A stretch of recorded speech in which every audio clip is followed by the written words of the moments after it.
তার জন্য জিন্দেগি নষ্ট করলো সমবয়সী বন্ধুদেরকে দেখাইতে গিয়া। আরে সমান বয়সী তোমার লগের এই দুষ্ট পোলাফাইন্ডে দেখাইতে গিয়ে নষ্ট হয়ে গেলা। একটা মেয়েকে দেখাইতে গিয়ে চরিত্র নষ্ট করে দিলা, একটা মেয়েরে ভালোবাসতে গিয়ে জীবন শেষ করে দিলা। আর পৃথিবীতে পুরুষ কোনো বাকি পুরুষরা কোনো মহিলা পায় নাই, বিবাহ করে নাই, কথা বলেন না কেন? তো তুমি কি লেগে কি এমন আশ্চর্য জিনিসের লেগে জিন্দিগিটা নষ্ট করে দিলা? এটা কি এমন ৭,০০০ ধন যেটার জন্য তুমি হায়াতটা নষ্ট করে দিলা, চরিত্রটা শেষ করে দিলা? ছি ছি ছি ছি ছি। আরে বোকা কি এমন বোকা হয়? এটা তো এমনি আসতেছে, হালাল আসতেছে কিনা বলেন না কেন? কোরআনে আল্লাহ বলেন, আমি যাকে পুরুষ বানিয়েছি, আমি আল্লাহর ওয়াদা তার জন্য তার হালাল স্ত্রী আমি তার দেহের অংশ থেকে বানায়া রাখছি। আর কেমনে কইতো আল্লাহ? বাংলায় কইতো আর বলেন, অমিন আয়াতিহি আন খালাকা লাকুম মিন আনফুসিকুম আজওয়াজা। রব্বুল আলামিন বলেন, আমার কুদরতের নিদর্শন, আসমান যেমন আমার কুদরত, জমিন যেমন আমার কুদরত, এমন আমার কুদরত আমি প্রত্যেকটা পুরুষের দেহের অংশ থেকে তার স্ত্রী বানিয়েছি। ওয়াজালা বাইনাকুম মাওয়াদ্দাতাম ওয়া রাহমাহ। রব্বুল আলামিন বলেন, এবং আমি আল্লাহ যাকে স্বামী স্ত্রী হিসাবে বানিয়েছি, সেই স্বামী আর স্ত্রীর মধ্যে ভালোবাসা আর দয়া মায়া আমি আল্লাহ নিজে দিয়ে দিয়েছি। এজন্য একবার স্ত্রী তো ভালোবাসে, আবার স্বামী অভাবগ্রস্ত, বিপদগ্রস্ত, অ্যাক্সিডেন্ট কিংবা অসুস্থ হয়ে পড়লে দয়া আর মায়া নিয়ে সেবাও করে, ঠিক কিনা বলেন? কিন্তু নর্তকী এটা করেন, বেহায়া নারী এটা করবে না। যার লগে প্রেম করে এবারে তোমার সুখ দেখলে আছে, দুঃখ দেখলে নাই। তোমার হাত ভাঙ্গা যাক না ফাও ভাঙ্গা যাক, এরপরে তোমার লগে আর ভালোবাসা নাই, তোমার 3টা লাথি দিয়া চলে যাবে। কিন্তু স্ত্রী কি এমন হয়? কথা বলেন না, পবিত্র স্ত্রী কি এমন হয়? তো আমি 6 মাস আমার পাও ভাঙ্গা ছিল, আমি মোটরসাইকেল অ্যাক্সিডেন্ট করে 2021 সালে, না জানি 20 সালে, করোনার বছর 20 সালে পাও ভাঙ্গা লাইছিলাম, একদম পাও হাড্ডিটা ভাঙ্গে আর আলাদা হয়ে গেছে। 6 মাস বিছানায় ছিলাম, 6 মাস। প্রথম 3 মাস তো এক সুতা নড়তে পারি না। যেখানে আইনা হসপিটাল থেকে আইনা বয়াইছে আমারে হাটে যেই পাশে দিয়ে, এখানেই পেশাব পায়খানা অজু গোসল নামাজ খানা খাদ্য এই এক জায়গা, 1 ইঞ্চি নড়চড় করতে পারি নাই, এভাবে ভাঙ্গা ছিল পাও। এই 6 মাস তো বিবি রাত দিন, আমার স্ত্রী আমার বিবি, সে তো আমার জন্য সীমাহীন দয়ার মায়া নিয়ে আমারে আগলায় রাখছে। সে তো আমার সমস্ত জরুরতের যে কোনো পেশাব পায়খানা খানা খাদ্য সব কিছু হাসি মুখে বরণ করে নিছে। সে তো সেবা করছে কেন? হালাল স্ত্রী হওয়ার কারণে, পবিত্র স্ত্রী হওয়ার কারণে, চরিত্রবান স্ত্রী হওয়ার কারণে। সিনেমার নর্তকী এটা দেখাবে, রাস্তার প্রেমিকা এটা দেখাবে? ছেলেদেরকে বুঝান, আপনাদের ছেলেদেরকে বুঝান, ওরা নষ্ট করে দিচ্ছে নিজের জীবন ভিন নারীর কাছে। মোবাইলে যে নারীর ছবি দেখে, সে নারী নিজের টাকা রোজগার করে, তোমার রূপ দেখাইয়া সে টাকা রোজগার করে, তোমার টাকাও শেষ করে, তোমার শরীরের যৌবনও নষ্ট করে, তোমার শুধু খোয়ায় আর হেবড়ির শুধু লাভ হয়। আর তুমি আহাম্মক, তুমি তো আহাম্মক দেখা, বেওকুফ দেখা তুমি দেখো, তোমার জীবনও যায় যৌবনও যায়, কিন্তু বেডির কি পয়সা কাম। নাউযুবিল্লাহ, নাউযুবিল্লাহ। আল্লাহ আমাদেরকে বিবেক দান করেন, বুঝ দান করেন, ঈমান আমলের দৌলত দান করেন। আমার বাপ, আমি হয়তো একটু শক্ত বলে ফেলছি, বেশি খোলামেলা বলে ফেলছি, কিন্তু এরপরেও আমাদের দরকার, আমাদের ছেলেদের হালাত বদলানো দরকার। আমাদের ছেলেদের এমন হবে কেন? মুসলমানের ছেলে 24টা ঘন্টা মোবাইলের থেকে যেন চোখটাও তুলতেছে, হাঁট চাইতে চাইতে হাঁটে, মোবাইল চাইতে চাইতে হেঁটে হাঁটে, মোবাইল চাইতে চাইতে পেশাব করে, মোবাইল চাইতে চাইতে টয়লেট বাথরুমের মধ্যে আপনার জরুরত সারে, মোবাইল দেখতে দেখতে ভাত খায়। আর এটা কি অপদার্থ? এরকম অপদার্থ হয় কেন? এটা মানুষের বাচ্চা এত বেউকুফ হয় কেন? জিন্দিগি পুরাটা বড় মোবাইল হাতে দিয়ে দিলা, এটা কোন ধরনের কথা? এটা কেমন রুচি আপনি বলেন না? আমি অনেক সময় দেখছি আমার গাড়ি রাস্তার পাশে ছেলে পেলে মোবাইল টিপতে টিপতে যাইতে পুরা হরন কানের কাছে তো সাপ দিয়া ধরে ড্রাইভারে, তারপরে গিয়ে ডাকাইতে টের পায় যে কি আইছে, গাড়ি আইছে। এর আগ পর্যন্ত এতটা নেশা মোবাইলের। বলেন মানুষ আমরা বুঝি এটা তো একটা জরুরত। টেলিফোন এক সময় ছিল এটা প্রয়োজন, চিঠি এক সময় ছিল প্রয়োজনের জন্য, ডাক পিয়ন প্রয়োজনের জন্য, মোবাইল এটা আমার প্রয়োজন, যোগাযোগের জন্য হইতেই পারে, জরুরত এটা প্রয়োজন। কিন্তু এটা কি 24 ঘন্টা এটার মধ্যে পড়ে থাকতে হইব? এই জন্য তো বাকি কাজ দুনিয়ার হবে কিভাবে? দেশের উন্নয়ন হবে কিভাবে? ইসলামের উন্নয়ন হবে কিভাবে? মানবতার উন্নয়ন হবে কিভাবে?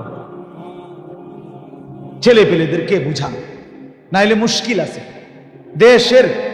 দেশও নিচে পড়ে যাবে, ইসলামও নিচে পড়ে যাবে, নিজের দুনিয়াও শেষ, আখিরাতও শেষ। আমি জানি বাবা, বিশ্বাস করেন, আমি দুঃখে বলি, আমাদের কাছে ছেলেরা নিজেদের অবস্থা বলে, হালাত বলে, শুনতে কলজা সুদ্ধা কাঁপা ওঠে। ছেলে পেলেদের দুরবস্থার কথা শুনি, দুরবস্থা। আল্লাহ তাআলা আমাদের ছেলেদেরকে বুঝ দান করে। মুসলমানের ছেলে নামাজ না পড়লে বাপ চেহারা মলিন হয়েছে। চেহারার দিকে তাকায় দেখেন, বেনামাজি ছেলেদের চেহারা তাকায়, কত পাউডার ডলে, কত ফেয়ার এন্ড লাভলি লাগা, কত কিছু যে দেয়। এরপরেও মুহিউস সুন্নাহ হযরত মাওলানা শাহ আবরারুল হক রাহমাতুল্লাহ আলাইহি, ভারতের এক বড় বুজুর্গ, থানভী রাহমাতুল্লাহ আলাইহির খলিফা, তিনি বলেন যে বেনামাজি, যে নাফরমান, হযরত বলেন আমি চ্যালেঞ্জ করে বললাম তোমরা তার কাছে গিয়ে দেখো, তার শরীরের মধ্যেই 24 ঘন্টা দুর্গন্ধ বিরাজ করে। তার শরীরের মধ্যে কি দুর্গন্ধ, এটা শরীরটাই দুর্গন্ধ, দুর্গন্ধ। এজন্য ইমানদার যারা নামাজি মানুষ দেখেন আপনি, এই মুরব্বীদের মধ্যে যারা নামাজি, ছেলেদের মধ্যে যারা নামাজি, এবড়া কোন এত পাউডার মাউডার কিচ্ছু সেনেও নাই, ডলনও লাগে। নামাজের সেজদাই তার শরীরের মধ্যে পবিত্র গ্রাম তৈরি করে। আপনি দেখেন, আপনি দেখেন।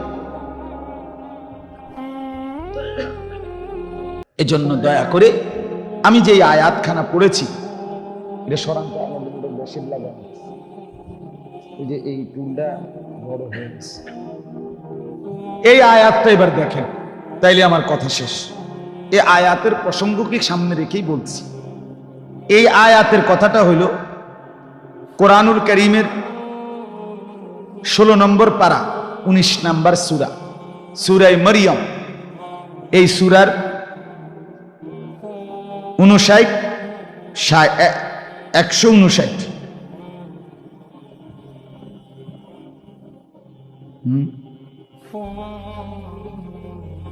না, শুধু 59, 60 এই দুইটা আয়াত তেলাওয়াত করেছে। আয়াতের মূল কথা হলো এই, আমরা প্রত্যেকেই জানি, আগে একটু কথা বোঝেন, পিছন থেকে আছে আয়াতে। এই পৃথিবীতে প্রথম আল্লাহ তাআলা মানুষ আবাদ করছেন, শুরু করছেন কাকে দিয়ে? এটা আমরা বুঝি না সবাই?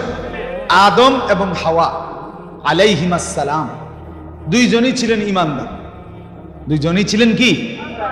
আদম তো নবী আর উনি তার স্ত্রী, তাহলে দুইজন আল্লাহর অনুগত বান্দা বান্দি দিয়ে আল্লাহ তাআলা প্রথম পৃথিবী আবাদি শুরু করেছে। তাহলে পৃথিবীর মানুষের প্রথম বীজ নেককার, নেককার, নেককার। প্রথম বীজ কি? নেককার, ইমানদার। আচ্ছা, এরপরে হযরতে নূহ আলাইহিস সালাম একজন নবী। এই উনি আর আদম, এই দুইজনের মাঝখান দিয়ে একটা লম্বা সময় গেছে। এই সময়টাতে মানুষ হয়ে গেছে দুই রকম, কিছু ইমানদার, কিছু বেঈমান, কুফর, শিরিক, আল্লাহর নাফরমানি।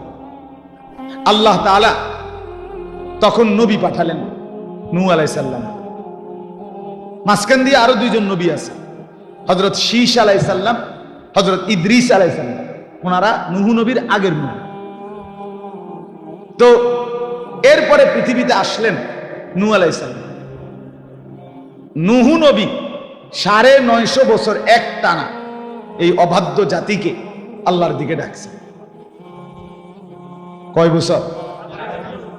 950 বছর। কিন্তু বাপ খামখেয়ালি কথা, 950 টাকা আর 950 বছর এক কথা। আমি এটা সবসময় বলি, 950 টাকা মানে 50 টাকা কম 1000, এটা সামান্য। কিন্তু 950 বছর এই আমরা এখানে যারা বসছি, আমগো প্রত্যেকের একসাথে হায়াত এবং বাপ দাদা 14 গোষ্ঠীর হায়াত মিলাইলেও 950 মিলাইতে কষ্ট। কথার কথা, এতটা লম্বা সময় তিনি আল্লাহর দিকে মানুষকে দিয়েছেন। বিনিময়ে ওনার হাতে কালেমা পড়ছে সর্বোচ্চ 80 জন।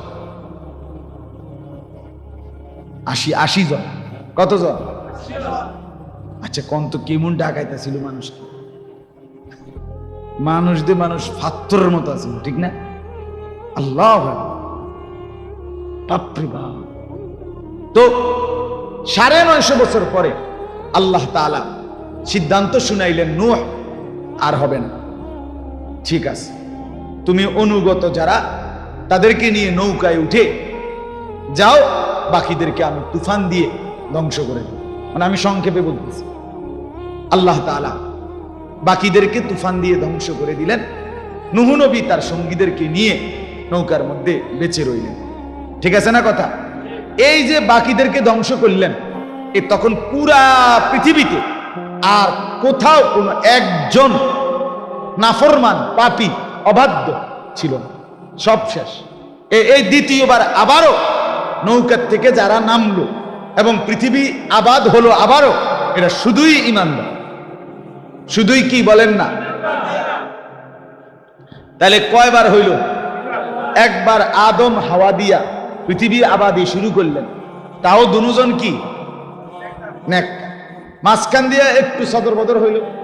তো আল্লাহ তাআলা আবার নূহ নবীর মাধ্যমে ওনার ইমানদার সঙ্গীদেরকে রেখে বাকিদেরকে ধ্বংস করে বললেন, যাও আবার ফতনতে শুরু করলাম, আগেরটা আবারও কি করলাম, বেঈমান সাফ করে দিলাম।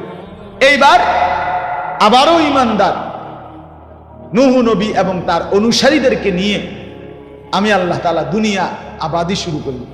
নূহ নবীর আল্লাহ তাআলা বলেন, এইবার নূহ নবী এবং নূহ নবীর বংশধর, আরে অনুসারী, ওই যে 70-80 জন, এদের পরে যারা আসবে কিয়ামত পর্যন্ত, ধীরে ধীরে ধীরে ধীরে এরা এদের উত্তরসূরি। এরা কাদের উত্তরসূরি? নূহ নবী এবং তার সঙ্গীদের উত্তরসূরি কিনা বলেন না? উত্তরসূরি বুঝেননি? ওয়ারিস। আমি আমার বাবার কি উত্তরসূরি, আমার বাবা হলো পূর্বসূরি, আমি হলাম কি উত্তরসূরি। তাহলে পূর্বসূরি হলো নূহ এবং তার ইমানদার সঙ্গীরা, আর এরপরে যারা আসবে কিয়ামত পর্যন্ত তারা কি উত্তরসূরি। এই আল্লাহ তাআলা এই আয়াতে 59 নম্বর আয়াত এবং আগের আয়াত থেকে আল্লাহ বলছেন, এই পরবর্তী উত্তরসূরি হবে দুই রকম, পরবর্তী জেনারেশন হবে দুই রকম। কয় রকম? ওয়ারিস হবে দুই রকম, এক উত্তম ওয়ারিস, দুই নিকৃষ্ট ওয়ারিস। একদল হবে সর্বযুগে, আল্লাহ বলেন সর্বযুগে একদল থাকবে উত্তম ওয়ারিস, উত্তম উত্তরসূরি, আরেক দল হবে নিকৃষ্ট উত্তরসূরি। দেখার বিষয় হলো তুমি কোন দলে, খালাস। দেখার বিষয় হলো আমি কোন দল। কথা বুঝেন নাই? এখন আল্লাহ তাআলা বলেন উত্তম উত্তরসূরি হবে কারা, উত্তম ওয়ারিস হবে কারা? আল্লাহ তাআলা বলেন উত্তম উত্তরসূরি হলো তারা আল্লাহর আয়াত, আল্লাহর কোরআন, আল্লাহর ওয়াহি, আল্লাহর নাম শুনলেই যারা সেজদায় লুটিয়ে পড়ে আল্লাহর ভয়ে কাঁদতে শুরু করে। সর্বযুগে সর্বকালে গোলামি সেজদা যারা করে, আল্লাহর ভয়ে যারা কাঁদে, আল্লাহ তাআলা বলেন তারাই হলো কিয়ামত পর্যন্ত যে যুগেই আসুক সে ওই নূহ এবং তার ঈমানদার সঙ্গীদের সার্থক উত্তম জেনারেশন। বুঝতেছেন? খুব কঠিন হয়ে গেল কথাটা, সহজ কথা। আপনি এতক্ষণ লাগাইয়া আপনার ঘরে মনোযোগ করাইলাম, তখন আর কঠিন হবে কেন? এতগুলো দমকাদমকি আগের উদ্দেশ্যই তো হইল মনোযোগ দিয়ে শুনে লাগে, নাহলে এই সেটা কারণ হয়ে গেল। কথা বুঝছেন? আমি একবার এক জায়গায় বয়ান করছি, আর আমার মাঝখান থেকে এক বুড়া মানুষ মুরব্বী এবার আইজগা বিড়ির জান শেষ,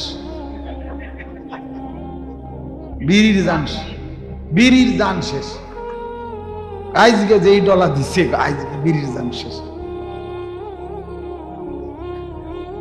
এই জন্য বললাম আসলে এতগুলো কথা ধমকাধমকি করার মাকসাদ আমনগর লগে আমার একটা বিরাট কাজ যায় লেগে তো, নাকি কথা বলেন না? কোনো ঝগড়াঝাটি আছে? কোনো মহব্বতে বলছি, মহব্বতে বলছি, ভালোবাসায় বলছি, ভালোবাসায় বলছি। আমি প্রতিদিন বলি বাপ, মাকসাদ একটাই, আমরা কেউ বলে কেউ শোনে, কিন্তু উদ্দেশ্য কি? উদ্দেশ্য মিলেমিশে একসাথে হব জান্নাতি। এটাই আমার একসাথে জান্নাতি হতে চাই, বড় মজা হবে বাপ। ভুল কইরেন না বাবারা, ছেলেরা, বাপ ভুল করো। কাফের বন্ধু হয় না, দুশ্মন বন্ধু হয় না। এই ফেসবুক ওয়ালা ইউটিউব ওয়ালা আমাদের বন্ধু, আমাদের বন্ধু আল্লাহ, আমাদের বন্ধু রাসূলুল্লাহ সাল্লাল্লাহু আলাইহি ওয়াসাল্লাম, আমাদের প্রিয় কাবা, আমাদের প্রিয় মদিনা। পরশুদিন আমার এক কাছের মানুষ, কলিজার টুকরা মানুষ, আমার বন্ধু নুরুল আলম কোম্পানিগঞ্জের ব্যবসায়ী, আমার শায়েখ আরিফ বিল্লাহ আল্লামা মুফতি মুশতাকুর নবী সাহেবের একেবারে কলিজার মানুষ। সে উমরা থেকে আসছে, এই 2-3 দিন। আমারে বলতেছে ভাই, রাত্রে ফোন দিছে, আমার বলতেছে ভাই আপনি এক কথা বলছেন, এই কথাই উমরায় বারবার মনে হয়েছে, আপনার জন্য দোয়া করছি। কি বলছিলাম? আমি বলছিলাম যে এই 2 চোখ, যেই চোখ কালো গিলাফ দেখে নাই, সবুজ গম্বুজ দেখে নাই, সে চোখ দেখলো কি? সে চোখ জীবনে দেখলো কি? মক্কার কাবা ঘরের কালো গিলাফ যে দেখে নাই, মদিনার রওজা পাকের সবুজ গম্বুজ যে চোখ দেখে নাই, আহা সেই চোখ আর দেখলোটাই কি? দেখার মজা পাইলই কি? দেখার স্বাদ পাইল? নবী সাল্লাল্লাহু আলাইহি সাল্লাম যেখানে সশরীরে আছেন, জীবিত আছেন, সেখানে গিয়ে দাঁড়াইতে পারার মতো সৌভাগ্য জীবনে আর আছে কি? আরে যদি 1 কোটি টাকা ব্যয় হয়, মুমিনের স্বপ্ন থাকা উচিত যে বন্ধুর সামনে একবার গিয়ে দাঁড়ানো, সুপারিশ চাইবো যার কাছে, তার সামনে গিয়ে দাঁড়ানো, হাউজে কাউসারের পানি চাইবো যার কাছে, তার সামনে গিয়ে একবার দাঁড়ানো। এর চাইতে বড় স্বপ্ন মুমিনের আর কি হতে? আল্লাহর ঘর দেখব, কাবার গিলাফ ছিল, এর স্বাদই আলাদা, অনুভূতি আলাদা। আপনাদেরকেও বলি বাপ, রাসূলুল্লাহ সাল্লাল্লাহু আলাইহি সাল্লামের ভালোবাসা নবীর অনুসরণের মাধ্যমে, নবীর জীবন গ্রহণ করার মাধ্যমে, নবীকে ভালোবাসার নামে শুধু খানা খাদ্যরে প্রিয় বানায়, শুধুই জিলাফি, শুধুই বিরিয়ানি, শুধুই খিচুড়ি, আমার বাপ নবীর ভালোবাসা না। নবীর ভালোবাসা নবীকে কলিজা দিয়া গ্রহণ করা, নবীর ভালোবাসা আপাদমস্তক জীবনটা নবীজির সুন্নাতের উপরে উঠানো। আমার খুলনার হযরত আরিফ বিল্লাহ হযরত মাওলানা মুফতি নুরুল আমিন সাহেব হযরত বলেন, নবীজির ভালোবাসা যদি কেউ বাড়াইতে চায়, নিজের মধ্যে আনতে চায়, তার 5টা কাজ করা উচিত। কয়টা? 1, প্রত্যেক সোমবারে রোজা রাখা। নবীজি আজীবন প্রত্যেক সোমবারে রোজা রাখতেন। কিবারে? হ্যাঁ, বিশ্বাস করে আপনি একারে যেই কোনো হুজুরের জিগায়, একারে যেই লাইনের হোক, একারে কালা টুপি, সাদা টুপি, সবুজ টুপি, হলুদ টুপি, নীল টুপি, যে রুমের হুজুর, যে রুমের আপনারা জিগাইন যে নবীজি সোমবারে রোজা রাখতেন। নবীজিকে জিজ্ঞেস করছে, হে আল্লাহ রাসূল সাল্লাল্লাহু আলাইহি ওয়াসাল্লাম, আপনি সোমবারে রোজা রাখেন কেন? নবীজি বললেন, দুই কারণ। এক, প্রত্যেক সোমবারে আমি মিলাদুন নবী পালন করি। দুই, সোমবারে আমার উপরে কোরআন নাযিল হয়েছে। ফিহি বুলিতু, তরজমাটা দেখুন। নবীজি বলেন, আমি সোমবারে জন্ম নিয়েছি, আমার উপরে সোমবারে কোরআন নাযিল হয়েছে।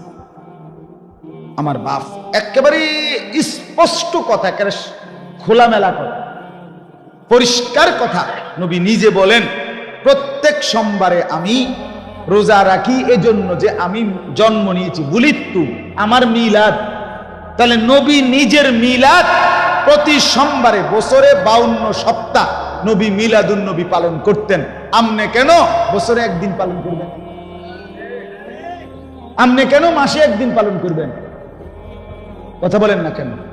আমার এই কথাটা যদি মিথ্যা হয় তো আমনে আমারে আবার যে হুজুরে বলছে মিথ্যা, এটা জানাইয়া আমনে আমারে খবর দিলে, আমি চ্যালেঞ্জ করলাম, এই ভিডিওতে রেকর্ডিং হবে, আমনে আমারে আবার খবর দিয়ে আমনে গো মাইজ রাস্তাতে আমার বিচার হইল। একের রাস্তার মাইজখানে বিচার হইল। নবী সাল্লাল্লাহু আলাইহি সাল্লাম আজীবন প্রত্যেক সোমবারে কি রাখতেন? এবং নিজে বলছেন কেন? উত্তর দিছেন নবী, আমার মিলাদ, আমার জন্ম। তাহলে তিনি মিলাদুন নবী পালন করতেন 52 সপ্তাহ। দুই নাম্বার হলো তিনি মিলাদ পালন করতেন না খাইয়া। রোজা মানে তো সকালে পরোটা, দুপুরে ভাত আর সন্ধ্যা ইফতারি, এটারই তো রোজা বলে। তাহলে না খাওয়াকে রোজা বলে না খাওয়াকে রোজা বলে? তিনি রোজা রাখতেন, মিলাদ পালন করতেন না খেয়ে। আমনে কোন খাইয়া? হ্যাঁ, আমনে বিরিয়ানি, খিচুড়ি, আমনে ডেগে ডেগে 18 ডেগ। হ্যাঁ, আচ্ছা, আমার কথা কাটছাট, রাগ হইয়েন না। আমনে আমি দুজনে হাসরের ময়দানে থাকবো। আমনও জিগাইবেন, আমিও জিগামু, বুঝা পড়া হবে। রাসূলুল্লাহ সাল্লাল্লাহু আলাইহি সাল্লামের সামনে আমনও যাইতে হবে, আমিও যাইতে হবে। হবে কিনা বলেন না কেন? তো দুজনে মনে রাখছেন কথাই, দুজনে জিগাম, সেদিন ফয়সালা হবে কার মা আছে কার মা নেই। কথা বুঝছেন? সুন্নি ওয়াহাবি কোনোটাই গালি না, মনে রাখবে। এই জন্য ধাক্কা ধাক্কির দরকার। সুন্নি এটাও গালি না, ওয়াহাবি এটাও কি না গালি। সুন্নি মানে নবীর সুন্নতওয়ালা, ওয়াহাবি মানে সরাসরি আল্লাহওয়ালা। খালাস, তাহলে এটা গালি না। মানে আমার কথাটা আপনি বুঝছেন? সুন্নি বলা এটাও গালি না, ওয়াহাবি বলা কাউরে এটাও কি না। তো আপনি কি গাইলেন? গ্রামে যেটারই মানুষে গাইলাম হেডি না কইলেন। যার বিরুদ্ধে আপনার গালি দিতে মন চায়, তো যেটারে কয় গালি, এটা না গালি দিবেন। এই যে কুত্তার বাচ্চা, শুয়োরের বাচ্চা, এডি না কয় গালি। আমনে এমনি না গাইল লেবেন, আমরে এমনি গাইল লেলে না লাভ আমার, কারণ আমনে গাইল লেবেন আর আমার নেকি আসবে হাসরের ময়দানে। আমনে ফেরেশতার সামনে জবাব দিবেন আল্লাহর কাছে। আপনি গাইল লেবেন, আমি কিন্তু গাইলে নিতে হয় না। আপনি মনে করছেন আপনি গাইল লেছেন, আসলে তো হইলো না, লাগলো না। তো মজার ঘটনা শুনে আপনি গুণ জানতো। আমার 7 বছরের যে ছেলেটার কথা বলছি, সফওয়ান, এই ছেলেটা নুরানি পড়ে। সে আমার মাদ্রাসায় আর কি, ময়নামতি যেখানে আমার মাদ্রাসা, প্রতি মাসের 2য় শনিবার আমার মাদ্রাসার ইসলাহি মাহফিল।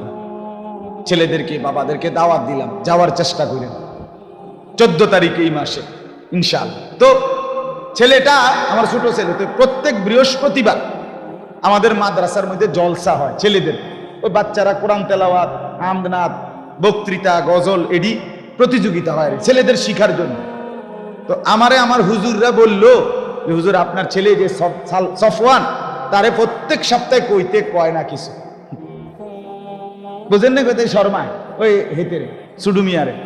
তো এই কিছুদিন আগে একদিন আমি ছিলাম ওই দিন বিশ্ববিদ্যালয়, আমি আজকে আবার তোমারে সোজা করুন, হ্যাঁ আব্বু আসি তুই আজকে কইবি সোজা কথা। এখন তারে মাইক দিলাম, ওইটা হাতে দিছি, কই আব্বা কও একটা গজল বা কোরআন শরীফ কিছু, হে কয় না, বহুত বললাম। পরে আমি বললাম বেত আরো আনছি, বেত আনার পরে তার দুই পাও যে দুই পায়ের উপরে দাঁড়াইছে না, হে দাঁড়াই রয়েছে না, দোনো পায়ের দুই সাইডে দিয়া আমি ওই ব্যাট দিয়া বাড়ি দিছি মাটি ফ্লোরে তার পায়ে না, ইচ্ছে করেই, তারপরও তারে বলাইতে পারলাম না। তো পরে বললাম থাক বাধ্য, তো ছেড়ে দিছি, মানে আর কিছু বলিনি। এইতে করছি কি, আমার এই ছোট ছেলে রাত্রে যখন আমি বাসাতে আইছি আমার কাছে এক আব্বু লাগছে না, কি লাগছে না বুঝছেন আপনি হিসাবটা, ওই যে দোনো ছাড়ি দিয়ে দিছি যে বাড়ি, তে তো মনে করছে আপনি তো ফিরছিলাম কিন্তু টিভিছে না, আসলে আমি ইচ্ছা করে কি করি নাই। হেতে কয় কি কয় লাগছে না, আমার এখন মনে হয় কথা যে আরে আপনি যে আমার ওয়াহাবি গালি দেন, লাগে না তো, না লাগছে না তো, গালি তো লাগছে না, আপনি যেটা কইলে গালি হয় সেটা না গাইলে মানুষে গ্রাম দেশে বেড়িতে কাজা লাগলে যে গাইলে আপনি শুনেন না, হেন থেকে 2-4টা গালি দেন। ওহাবি তো কোনো গালি না, কথা বোঝেন, পৃথিবীর কোন অভিধানে যে ওহাবি একটি গালি, এ কথা পৃথিবীর কোন কিতাবে, বইতে, ডিকশনারিতে, অভিধানে কোথাও না। তো তাহলে আপনি এটা কই থেকে গাইলেন, এটা লাগছে না তো, এটা তো সফওয়ানের মতো হইল। এজন্য মূলত মাকসাদ কি না বাবা, ঠেলা ঠেলি না, মূলত মাকসাদ কি না, ঠেলা, মূলত মাকসাদ এটা না, ধাক্কা ধাক্কি মাকসাদ না, মিলেমিশে জান্নাতি হতে চাই। কি হতে চাই বলেন না, ये चमन सहरा भी होगा, ये खबर बुलबुल को दो ताकि अपनी जिंदगी को सोच कर कुर्बा करे। এই দুনিয়া, এই সুন্দর সাজানো বাগান মরুভূমি হয়ে যায়। কবি বলেন এই খবর পাখিকে বলিও, যে পাখি ফুলের উপরে বিচরণ করছে মজা করে, তাকে বলো হে পাখি বুলবুলি, মনে রেখো এই সুন্দর বাগান থাকবে না, তাকে আপনি জিন্দগি কো সোচ কর কুরবা করে, যেন সে ভেবে চিনতে নিজের জীবন শেষ করে।